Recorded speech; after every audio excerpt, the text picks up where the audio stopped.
அப்பா அப்போய் ஏன் ஜாமி?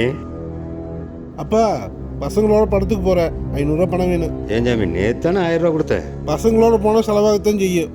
இன்னைக்கு செலவு கொடு. ஏன் ஜாமி, நானே இந்த மிளகாய் போட்டு மழை வருமா வராதான்னு பார்த்துக்கிட்டு இருக்கிறேன். டெய்லி 1000 கொடு 500 கொடுன்னா நான் எங்கே சாமி போகிறது? அதுக்கு நான் என்னப்பா பண்ணுறது? பெத்த இல்லை, நான் கேட்குறப்ப காசு கொடுத்தே ஆகணும். ஏன் ஜாமி, காலையில் 6 மணிக்கு போனால் நைட்டு 12 மணிக்கு வர்றேன். என்ன செய்கிற எது செய்கிறேன்னே தெரிய மாட்டேங்குது. இப்படியே இருந்தால் என்ன சாமி பண்ணுறது? ஒரு பக்கம் பொண்ணு கேட்க போனாலும் பையன் என்ன செய்கிறான் எது செய்கிறான்னு கேட்குறாங்க. நான் தொழில் பண்ண மாட்டேன்னு சொல்கிறேன். எந்த தொழில் பண்ணாலும் 2-3 லட்ச ரூபா கையில் இருந்தால் தான் பண்ண முடியும். அதை கூட விடு சாமி.